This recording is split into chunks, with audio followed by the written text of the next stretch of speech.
60 days to the election. What do voters want to know? We're on the road in Colorado hunting for answers. Tonight on this special edition of Washington Week. Colorado has voted for the winner in 8 of the last 9 presidential contests. Will the bellwether hold? State polls show Hillary Clinton well ahead of Donald Trump here and nationally.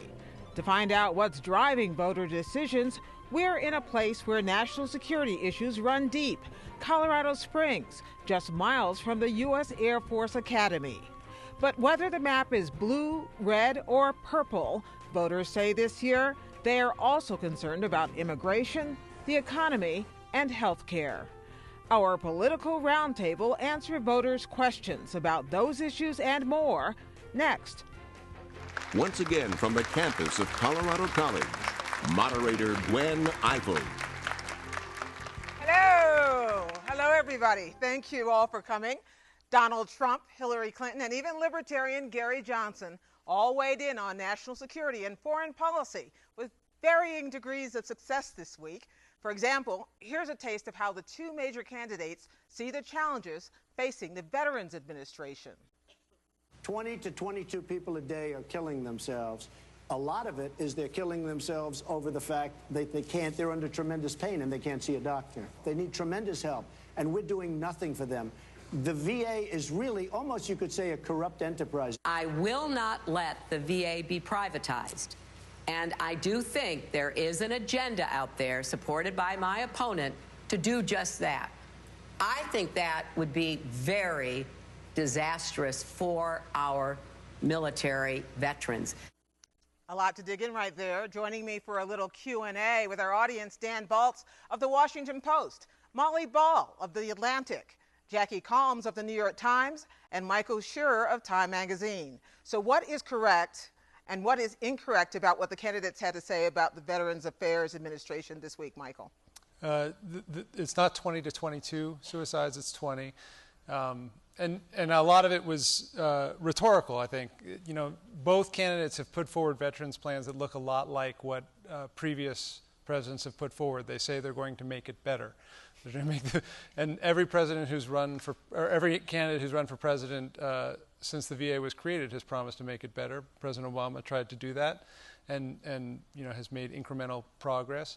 The differences between their actual plans on these issues have actually not been very well fleshed out. Mostly it's in the realm of rhetoric. So if you ask what they said that was true or not true, I mean, Donald Trump calling the VA a corrupt organization is more rhetoric than anything else. Where the differences are, you know, Donald Trump is more willing to have veterans be able to have the option of going to private healthcare providers than Hillary Clinton, which is why she says he's for privatization. He says he's not for privatization. It's an incremental move. He wants to set up a hotline for veterans, which she has not proposed, where they could call someone on the phone if they have a complaint. But you know, it's a giant bureaucratic organization, and the solutions are not ones that fit into sound bites. Why is this a big issue right now, Jackie? We're here in a heavily veteran military community, and maybe that's who the voters are they're going after? Well, that's true. I mean, in almost all the battleground states, you have significant military facilities. But, you know, people, especially people who have a direct pipeline to the VA, have got to be a little cynical, because it's in every election year there's a play for the veterans. And every candidate of every party promises to do better by veterans. But if I could be the devil's advocate for a second, I mean, this VA at this point in time is not only addressing a huge population of aging Vietnam veterans, but also taking in this new population from the Iraq and Afghanistan wars that seem to be unending, and where the injuries are such that more people survive, but they survive not only with harder to treat, or you know, wounds that are very costly to treat, but we're now recognizing more than in any other military conflicts, they're not just physical wounds, they're mental wounds. So it's a big issue it has no boundaries. Our audience has questions for us tonight, so I'm going to start right here. Thank you. My question involves the endorsement issue that's been being brought up, how I've got 88 and somebody else has 97, I don't know. Generals, Yeah, generals. retired generals. But I think what I would like to ask as a daughter and spouse and mother of military is if we could please educate the American public about who can campaign and make political statements in the military and who cannot. And I think it's a very important distinction. So Sure. Dan, you want to take that? Yeah, I mean, it's a very important question and a good one, because that we have seen in this campaign, it seems, more military people coming out and endorsing one candidate or the other. Most of them are retired, let's be honest, but we've also seen some criticism of some of the people who have been very high profile in their endorsements of one candidate or the other. There's discomfort that we can see within the military about the degree to which the military is being politicized, as is every other part of the government. And I think that's an important and legitimate concern. Molly? Yeah, you saw generals on stage at both political conventions this year. You had General Flynn at the Republican convention and General Allen at the Democratic convention, and there are a lot of people in the military who are uneasy with that level of political involvement, with lending, especially General Allen, brought a bunch of people on stage with him, really seeming to seek to lend the imprimatur of the American military. And, I spoke to Marine General Mattis, who really objects to this kind of thing, really feels that for the military to continue to be an independent and trusted and nonpartisan organization, which it is, people trust the military very much, it shouldn't be politicized like this. So I think this is a controversial thing within the military. Thank you. Another question? Do you think that this year's campaign has showed the need to have more than two major traditional political parties? Who wants to tackle that? Mike? I think it's been fascinating in that regard, because what we've seen is a real unevenness in how the political parties have handled it. The Democratic Party is a unified party for the most part. There are disagreements within it, but it is cogent, it's coherent, whereas the Republican Party has been far less coherent. And you have, at the same time... What do you mean when you say coherent? That what the basic premise of the party, the basic beliefs, the basic ideology is very much up for grabs. What Donald Trump talks about when he talks about conservatism is not what many Republicans talk about, or what the Republican Party has been talking about for the last 3 decades. I mean, it's really a jump ball there. The Democratic Party also has some turmoil, but it's more that it's just moving to its left as a group. And you don't see the same divisions and infighting that you see in the Republican Party. I think the question is going to be one that will be asked in a very real way after this election, depending on the outcome. If Hillary Clinton wins, the Republican Party is really going to have to decide whether, this is now the third or second incarnation of this division. We had the Tea Party a while ago where they were fighting. Now you have this Trumpian movement within the party. And the party's going to have to figure out whether it is a group of people that can congeal, or whether over time it fractures. On the Democratic side, I don't think there's that same danger. Bernie Sanders is basically trying as best he can, even though he has a lot of disagreements with Hillary Clinton and a lot of people in the party, to bring his people in. Another question. My sense is that Hillary Clinton is a much more warm, caring, ethical, normal human being than her high negatives would indicate. If that's at all true, what can and should she and her supporters do to reduce those high negatives? Dan? I think it's very difficult for her at this point, and the point you made is something that people who are very close to her say time and again, that if you know her up close, she is very warm, she is very funny, she's very lively, she worries about her friends who have illnesses, and when she's in between events she calls, and when she's off the trail she checks in. But she has been in public life for so long that opinions about her are, I think, so baked in at this point that there's very little she can do. I think the degree to which she can change that, particularly over the last 60 days in this campaign, are very limited. Jackie, you and I have covered Hillary Clinton off and on it seems like a long time. Right. Seems like a long time for us. It must seem like a long time for voters watching her evolve. Yeah, it's remarkable watching sort of literally they are ups and downs of her standing with the public, from being first lady to a Senate candidate and a senator herself, and then a presidential An incredibly candidate. popular Secretary of State. Right, should be and said. that's the thing. And she was a very popular first lady in the second term, not in the first term. She was a very popular senator. People thought she would have a terrible time with the New York tabloid culture, and she didn't for the most part. And what's really been interesting to me in Washington is when she, because I think there's half of her problem is she's her own worst enemy, and that just this recent, the fact she hasn't given many news conferences or accessibility to the media. It's really, to people who have covered her for a long time, in some ways it's inexplicable because she's not bad at it at all. And when she was in the Senate, and most of all Secretary of State, the reporters who covered the State Department loved her. And she would come back on the plane with them, she would pour out a golden drink, and she would hold forth with them. And it's like a totally, the difference between political reporters and diplomatic reporters is like night and day. Pouring a golden drink that I like. Molly, quick, yeah.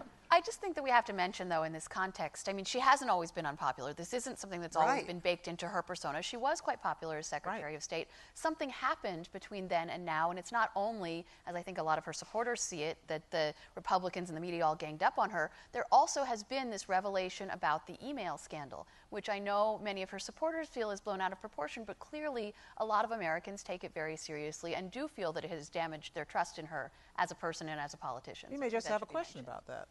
Yeah, with all these talks about email and servers, wasn't it once common for cabinet members or even congressmen and women to have private email addresses and a server? So there was a remarkable email that came out this week from Colin Powell to Hillary Clinton explaining how he did it when he was Secretary of State. And what was interesting with the email wasn't just the words, it was the tone. It was sort of like, do as much as you can to get away with it. Because the diplomatic security people and the bureaucracy and using the old servers will just drag you down. And the email talked about how he escapes his Secret Service minders or his diplomatic security minders. So yes, it has. And really the government, this story about Clinton's email is a story of a federal government that has yet to really catch up with email. I mean, we have a Federal Records Act which predates this technology that says basically all work product has to be saved. And that's where this problem is created. In Congress, if you're a senator or you're a congressman, you don't have to preserve your records. The Federal Records Act doesn't apply to you. So it applies to some people and not others. And so yes, most members of Congress still, I think, do most of their work on private email. They don't use their government email. And I think to this day, many, many people in government still work, not their own servers, but they'll use their Gmail accounts, things like that. And the government still has not figured out how to balance that, because according to the law, all that government, all that personal email, all those Gmails, if they mention anything they're doing for work, they have to find a way to get that into a public system when they leave. Well, so that's a transparency issue. I agree, and you do see that routinely circumvented. But the difference between members of Congress or other, people in agencies, something like that, is that they're not routinely dealing with secure systems and classified information, and that's, I think, the difference for a Secretary of State. Okay. I guess I would add only this, that the way she has handled this from the beginning has added to the distrust. Her unwillingness to be fully transparent at the beginning, to try to minimize this completely as opposed to addressing it and alleviating concerns from the beginning, allowed this to spiral to the point that it did. Okay, another question. Given the recent controversies surrounding Chris Wallace and Matt Lauer, what do you see as the role of a moderator for the debates? And do you think the moderator should be a fact checker or to allow falsehoods to stay unchallenged?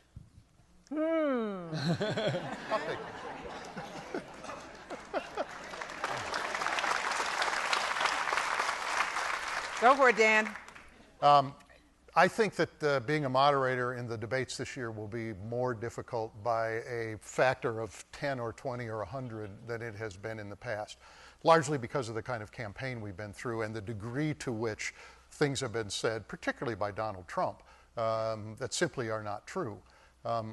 The Commission on Presidential Debates prefers that the candidates talk to one another and that the moderator, in a sense, stays out of that. That the moderator is supposed to facilitate but not get in the middle of that.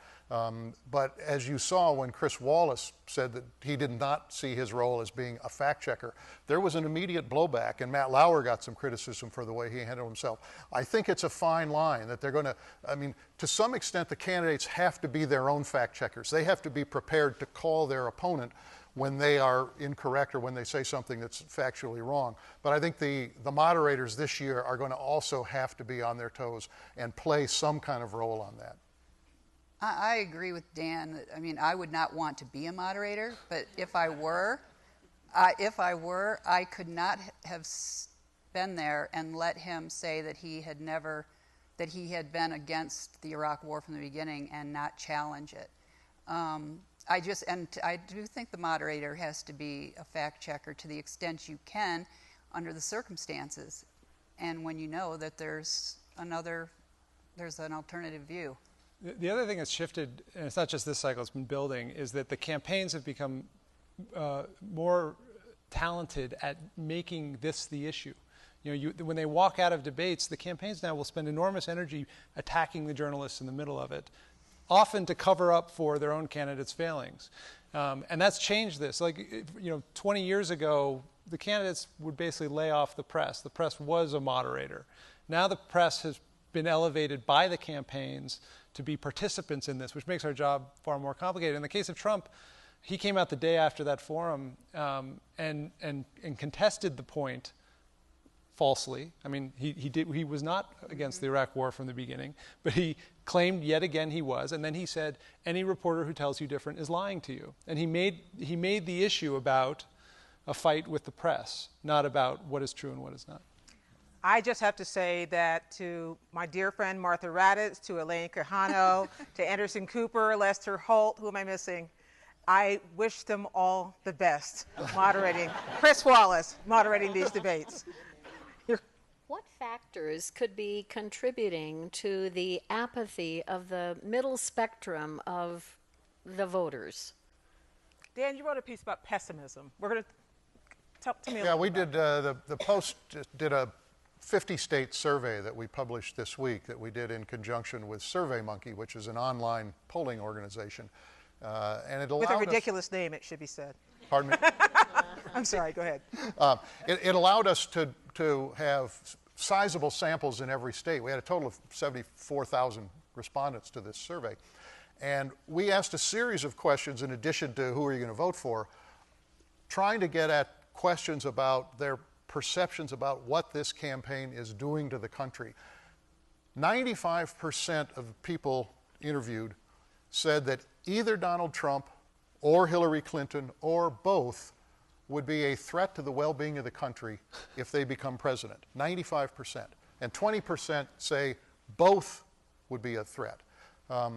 We asked another question about, to what extent do you think this campaign will be able to reduce the political divisions that have been commonplace for some years?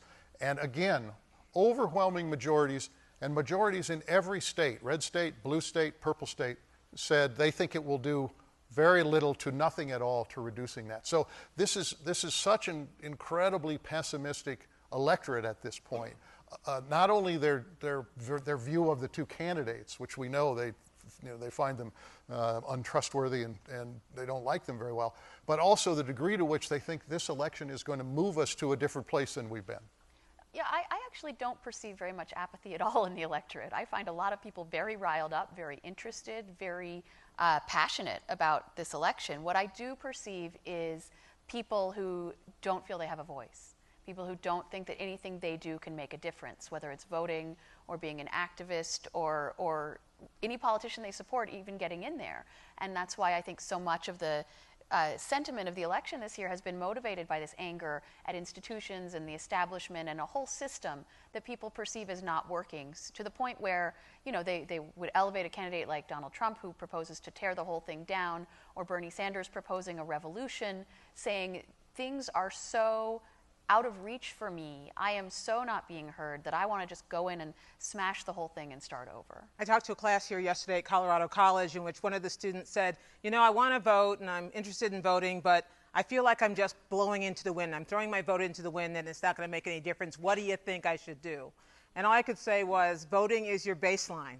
And what you do beyond that to make a difference is really up to you. So students, this is what I'm saying. Well, you know, if I could add to that too, we've all felt like that at one point, but having lived through the 2000 campaign and covered the 2000 campaign and then the recount, 538 votes in Florida made the difference in the final analysis. So your votes do matter. Yeah. Sir? It has been said that we have a dysfunctional government. To what extent does the media contribute to that dysfunctional government? By too much focus on the presidency and too little focus on Congress, its chair people, its moderates that get things done, or other members of Congress that get things done? I would say not at all. No, I'm joking. Look, the media is not perfect, but we write a whole ton about what's going on in Congress and who's in charge of it. And you know what happens to those articles? People don't read them. They want to read about the presidential race. I do worry about the hollowing out of local journalism. When I was growing up in Denver, we got 2 local newspapers, the Denver Post and the Rocky Mountain News. Now only one of those still exists. So I think what I worry about is the lack of reporters and therefore the lack of accountability at the state government level. I was a state capitol reporter, and there are fewer and fewer of those positions. Right. And that's an important training ground for journalists to see close up the workings of an often very dysfunctional democracy. But it also is important, obviously, to the people of all those states to have that kind of reporting. And so I think the financial crisis of the media, what I'm saying is you need to spend more money supporting your local media. Right. But, you know, so much of it is about the fact that media organizations cannot afford, in many cases, to impose as much accountability as we would like on local. We've only got a little time left for one more question. Hi. Love your program. Thank you. In the closing weeks of the presidential campaign, what is the one thing that has really surprised each of you? Let's start with you, Jackie. What surprised you? Oh, that's actually what surprised me is actually easy. I mean that we have a candidate who has become a major party nominee that for the it's dangerous ground here, but I think it's less and less so. That I'm seeing a freedom to criticize and just call and describe in ways that we would never have thought to do to a nominee, and just because of the provable falsehood of many of the things that Donald. Quickly, dance. I think everybody would agree. Donald Trump is the biggest surprise. He was everybody or almost everybody said he would never become the Republican nominee, and he did. And he and his movement, quote unquote, have been the biggest surprise of this cycle. And in the last 2 weeks, I would say the way Trump has run his campaign over the last month has been endlessly surprising. Every few days, he's got a totally different tone, a totally different message. He seems to be listening to different people. I've never seen that before at this stage in a presidential race. And he really doesn't have much of a campaign to speak of. There's very little field organization. There's very little staff compared to what we would expect. There's very little television advertising, which is usually what campaigns spend hundreds of millions of dollars on. Full disclosure, this is the topic of my new article in The Atlantic. But I think one of the surprising things about this campaign is how little that seems to matter, how little the sort of tactics and strategies that we spend so much exertion studying are really seeming to affect this result. What surprises me the most is that we've got 60 days to go and we're still kind of terrified about whichever way it's going to turn out, no matter what your side is. So it's going to be a fascinating time. Thank you, everyone, for your great questions. Thank you all for your great answers. And we also want to be especially thankful to our folks here at Colorado College and our producing partners at Rocky Mountain PBS. Sunday marks the 15th anniversary of the September 11th terror attacks. Online, you can see our conversation with more than 15 Washington Week panelists about how the U.S. changed in the year after the attacks. That's at pbs.org/WashingtonWeek. And we'll see you next week on Washington Week. Good night.